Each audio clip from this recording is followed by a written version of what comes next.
colleague, dear friend, and a neighbor on the NU campus.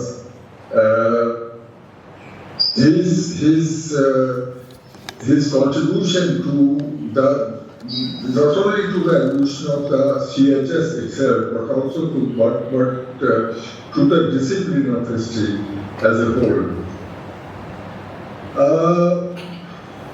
As has been mentioned by Romila and Mahalakshmi, CHS was established in 1970, 71, 72, faculty joined, first four of the leading lights joined Romila herself, as Gopal, Satish Chandra, Bipin Chandra, in quick succession. Then the next sort of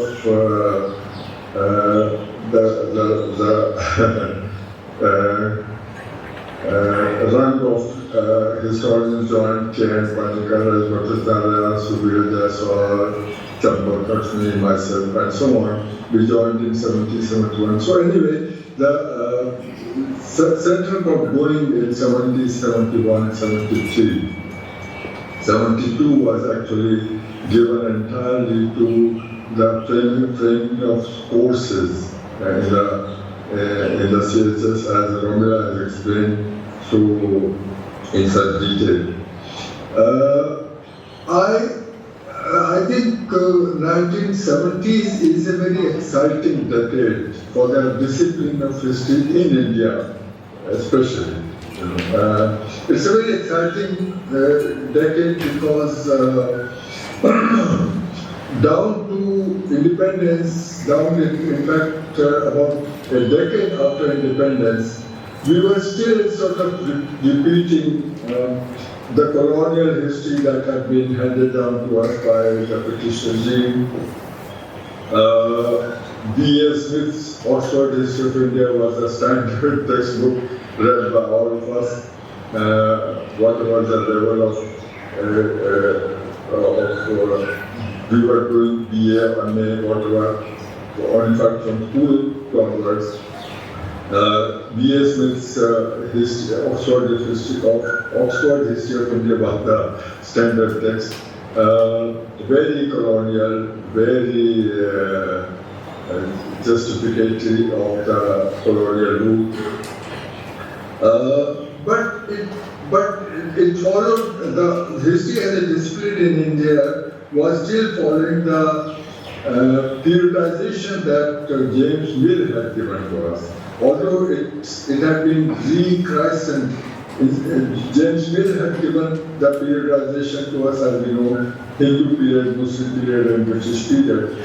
That had been rechristened as ancient, medieval, and modern, as early as 1903.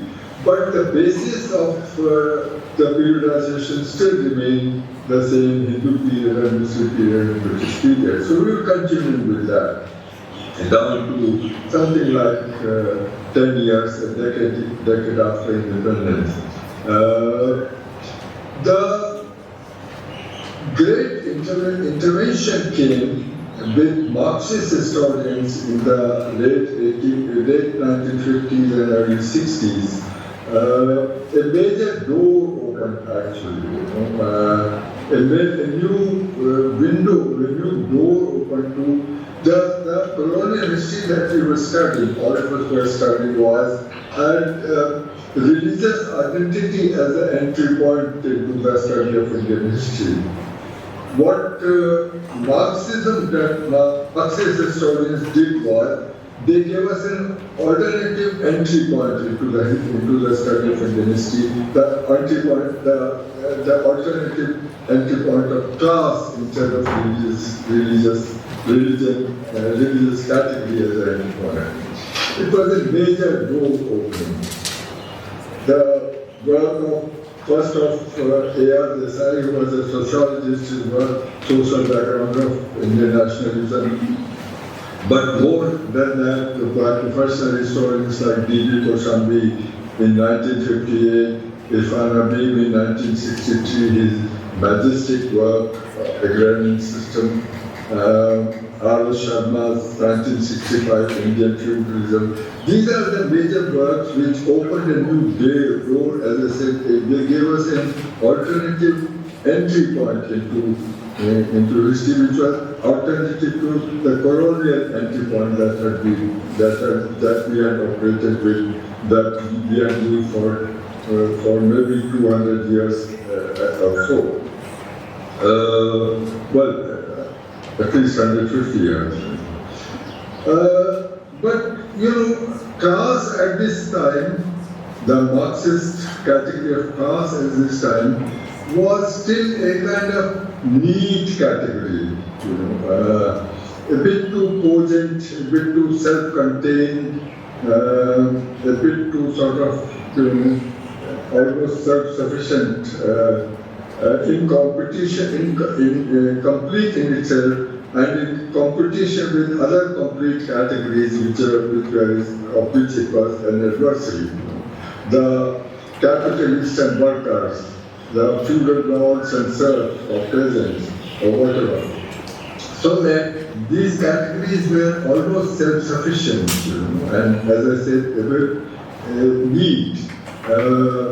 And they were sort of, they didn't have many sort of considerations of differentiations within each class, and they didn't have any space for any intermediate space between the classes. They were always adversaries, competing at class struggle with each other all the time. So that there was no common space between them at all, in any way. So that, this was the first sort of major opening up of the discipline of history through this major intervention, but it was still, as I said, a bit too, later on, one realizes it was a bit uncomfortable. It became a bit uncomfortable to realize that there were such self-contained categories. Class was it was entirely defined in terms of its economic dimension, one dimension, namely its economic dimension, namely its relationship with the means of production. The class is one who either owns the means of production, like the capitalist class or the feudal class, or it works on the means of production for the other class, for the master class, or the feudal serfs or peasants or workers and so on. So that there was nothing, no intermediate space between them. This opening of the major door in the 1950s to 60s, particularly in 60s, it seems to me opened up many other doors. It was one major door, but it led to many other doors opening up, and that happened in the 1970s and 80s. That happened when great expansion of the scope of history took place. Great many new motives, new themes, new problematics were created or they evolved. New methods of looking at history, as Romeo was talking about. New databases, absolutely new databases began to emerge. And therefore, the real, I think, major shift, it seems to me, starting with late 50s, developing in the 1960s, but I think it really took place very overwhelmingly in the 1970s and 60s and 80s, 70s and 80s in particular. And therefore, I look upon 1970s as a very significant decade in the evolution of our discipline in the Indian context. And it is this experimentation, new evolution, that was reflected in the discussions, in the structure of courses that happened in the CHS through discussions, quite clear of discussion of what courses, how to develop, what goes into them, etc., system of teaching, system of examination, bibliographies, and so on and so forth. It was a fascinating time. The discussions were absolutely marvelous, fascinating. We teachers learned as much from these discussions and the following and the teaching of these courses as probably the students did. So I look upon 1970s as a particular significant decade, not only for the CHS. It so happened that CHS came along in 1970s, but not only for the CHS, but for the discipline as a whole. And therefore, the discipline was 1980s onwards. It developed for 80s and 90s. It developed further. Marxism, as such, came under some strain. It had to redefine or at least nuance itself from the almost crass kind of understanding of class as an economic category. It had to nuance itself and into other areas of life besides the economic area, besides the class struggle, and so on and so forth. So discipline was, and ever new themes were emerging, ever new courses were emerging, ever new perspectives were emerging. And in this Kane, I particularly admire Kane's work. He started his work against land and state. That was one, but which was in terms of tasks. But he very soon, whether in CHS or on his own or before that, but I think after that, he went into a historian of culture. I particularly admire his lectures on science and culture. He was looking at science as culture, which was itself a very fascinating category, science as culture. We look upon these as antagonistic, at least separate from each other, if not antagonistic. But he looked upon science as culture, one category rather than. So his Marxism was also evolving. As the discipline was evolving, he was also evolving, as we were all evolving. So it's a great,